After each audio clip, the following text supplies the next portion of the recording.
Hello, my name is Mysterious Shamrock, and thanks to certain people asking me to do this, I'm going to be doing a colouring tutorial for Photoshop Elements.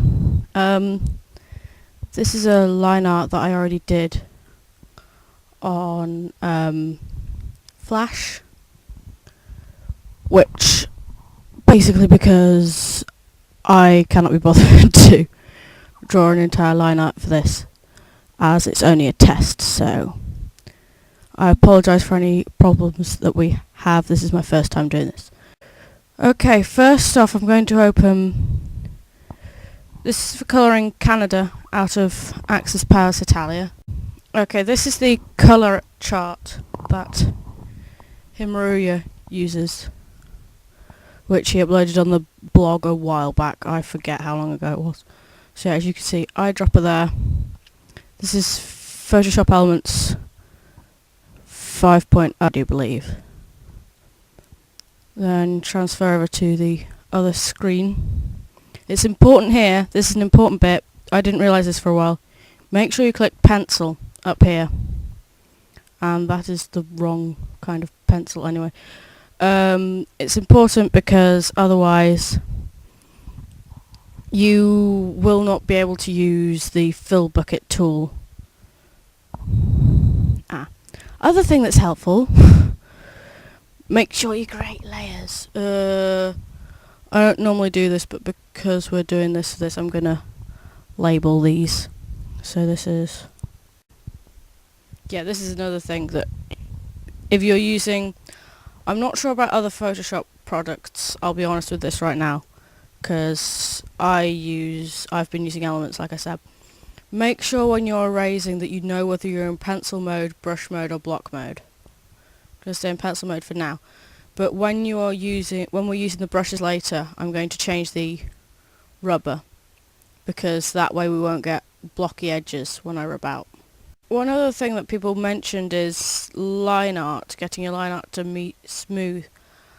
I think one of the things that I do which I find really helpful is after I've finished all of my preliminary sketches and everything and blocked out the figure, just going around it once in black and using that as your line art and then and then using that, not using your sketch lines, and make sure that your line art is what you are.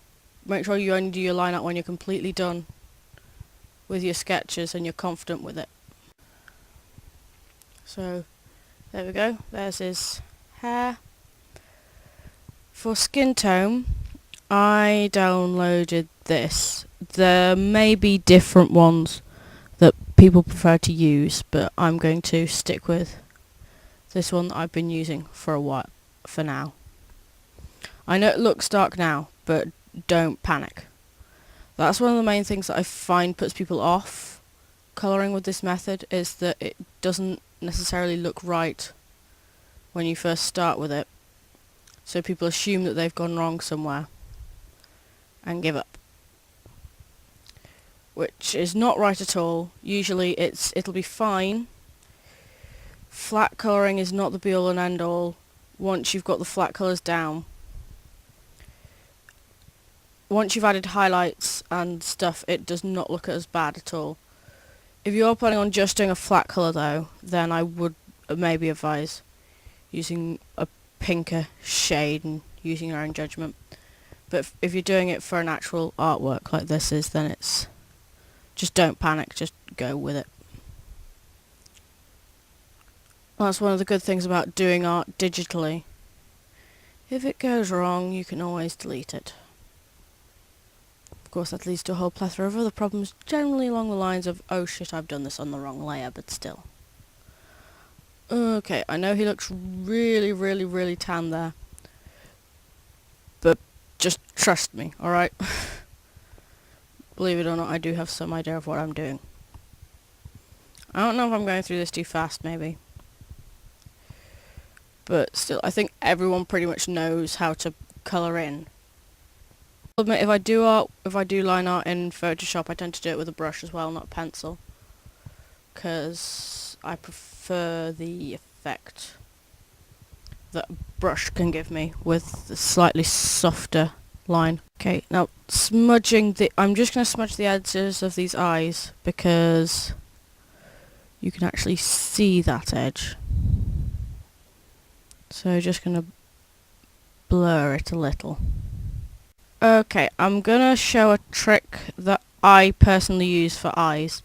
This might not work for everyone, and you need a gradient tool to be able to do it. When I do eyes, I have a darker midtone and a highlight colour. So you get your dark and your midtone colour in there. Then you get your lasso tool.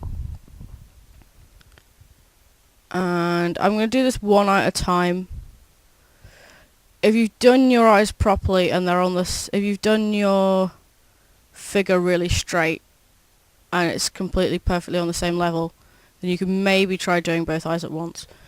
But because I'm holding the microphone, I'm not going to attempt it. Then just quick, that's the wrong way up.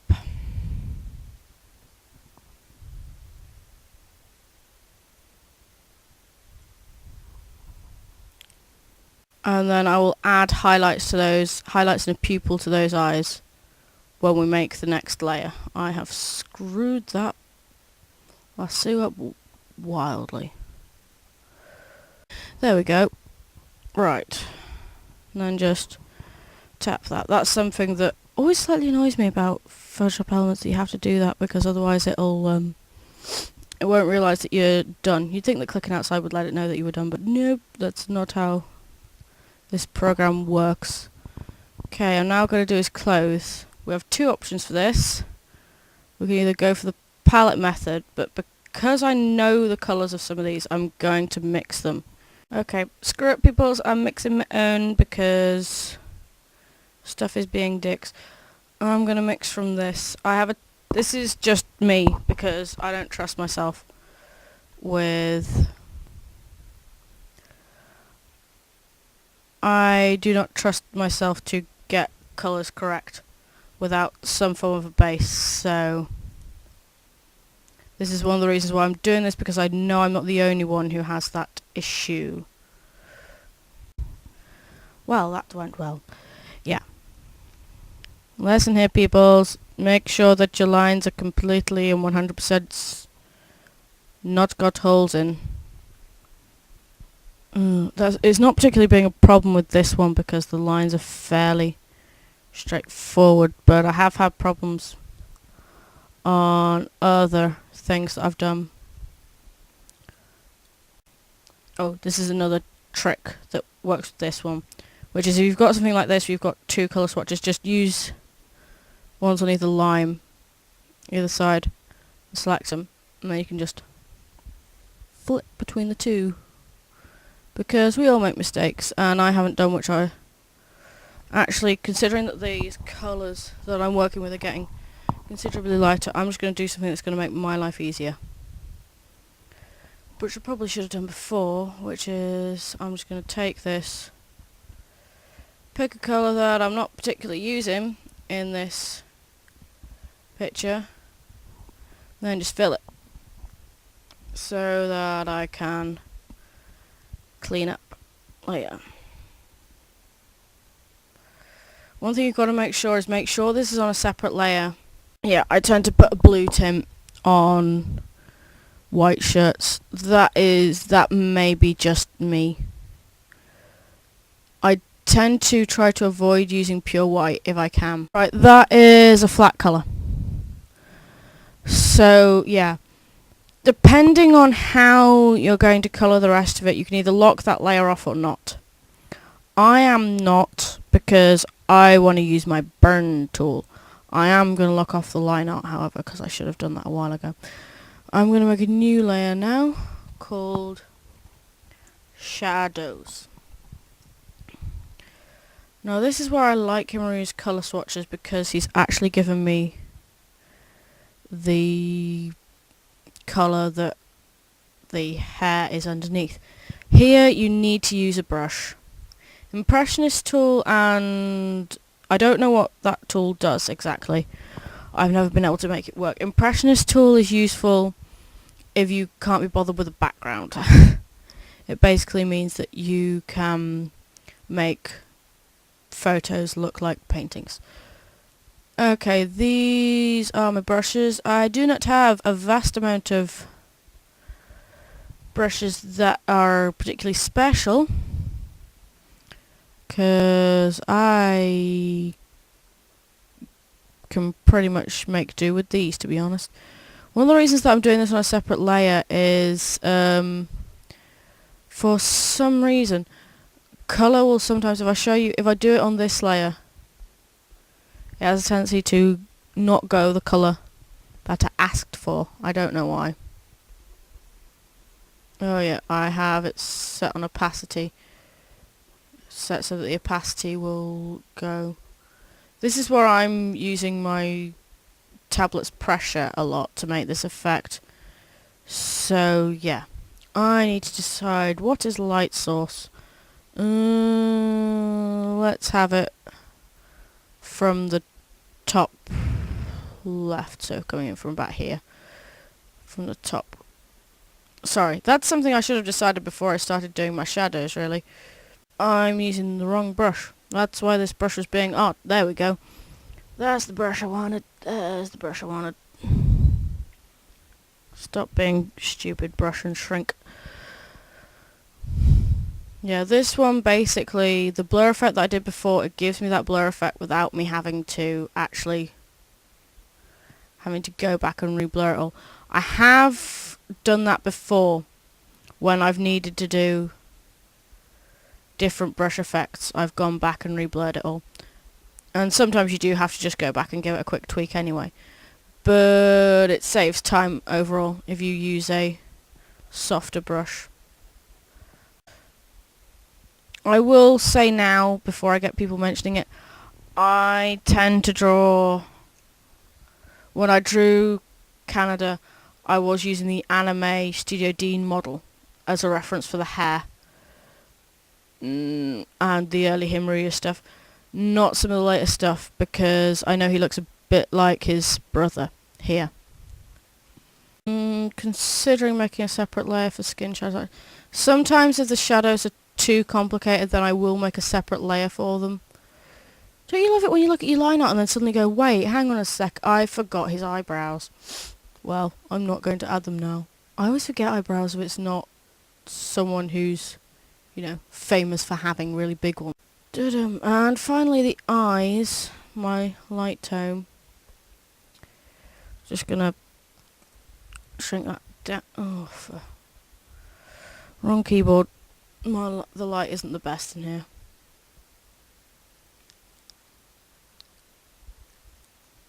I'll add pupil after I've done this.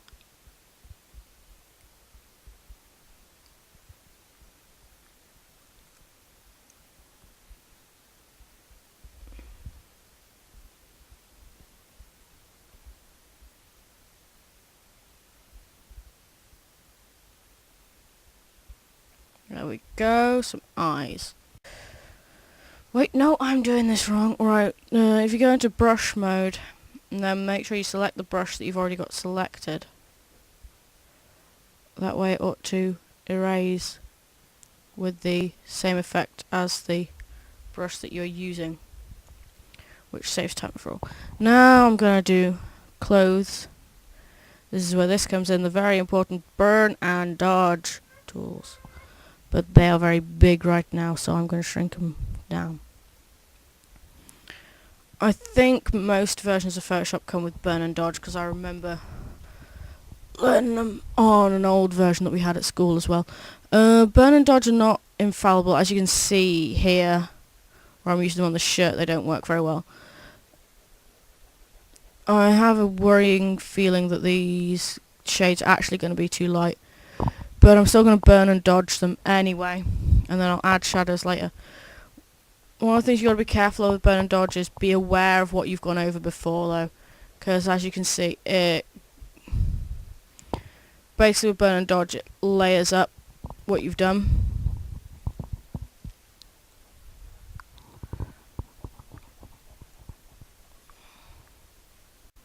So you have to be quite aware of where you've been. See, it works well on the scarf there. It yeah, it does work better on darker objects. I have been able to use it on dark objects, but mainly sort of sepia tones burn tool is excellent for, or so I've found. I don't know. There might be people who disagree with me there. La la la. And then we have the dodge tool, which I'm going to use here, which basically does the opposite of burn. Makes things lighter. I use this one more sparingly, because if you use it too much on some things, you can create an illusion. It basically can make your characters look like they're dressed in some kind of really shiny PVC thing, which is fine if they are, but Canada is not right now. But these straps are leather in my head, so therefore it's fine. Right, now I'm going to make a quick proper shadow for them.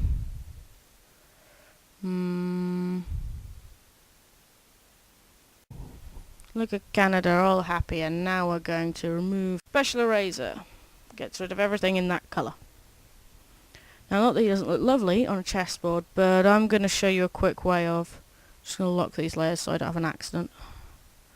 Going to show you a quick way of making a cheaty way of doing a background. I'm going to open a photo of mine, which if I'd been organised I would have picked beforehand, but that's too much like actually planning, isn't it, people? Okay.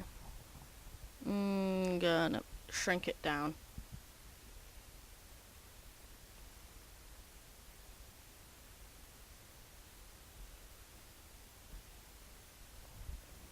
We're just gonna reorder our layers here. Come on. Oh, hang on a second. Okay, I forgot that this version is douchey and it won't let me do that until I've finished editing it. So we're gonna do that and then we're gonna resize it.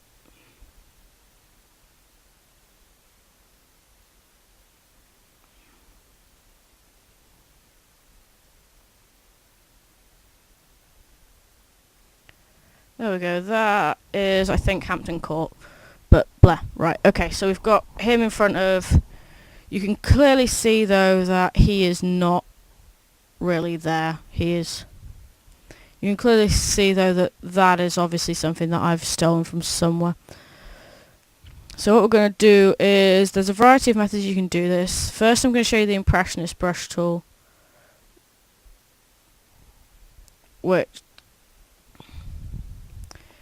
is one method of doing it. I've used it on, and then I'll show you some other ways, which I'm not sure, because of the way that I'm filming, I'm not sure they'll come out. Oh, I think I have this on too high.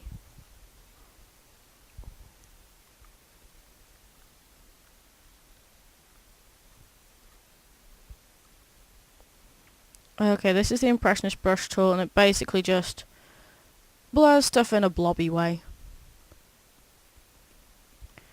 There are other ways of making stuff look, which I'll show you a few of them. Main problem I'm having is that clearly does not suit with the way that I've coloured Canada, as you can see.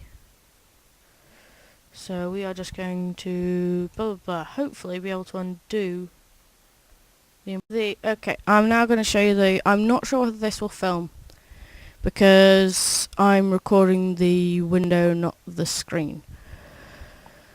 Right, these are basically the filter effects that I get on here. Because this is a relatively small picture, it's not going to take long. We basically just have to pick one that fits with what we've done.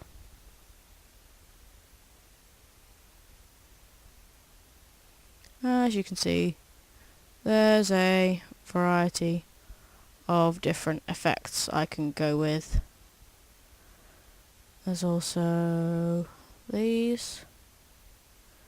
I'm just rushing through these. Normally they take a while too. I will admit one of the reasons why it's going brown... oh, hang on a second. Okay, now we try applying again. Some of these are dependent on what you have in your colour swatch at the time.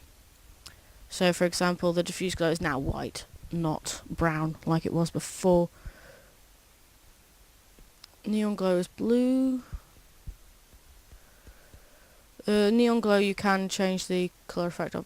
Sketch is interesting for some of the effects it can give you.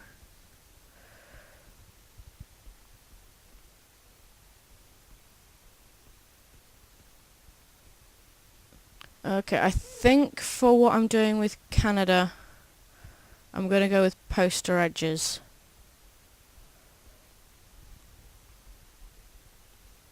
Put that over the top of that. One of the things is with this is it's just trying to keep a consistent style with the background. And there we have it. That is one completed coloured Canada. So yeah, I hope you found this useful, and I hope that I was not too boring. Thank you very much for watching, if this ends up being a video.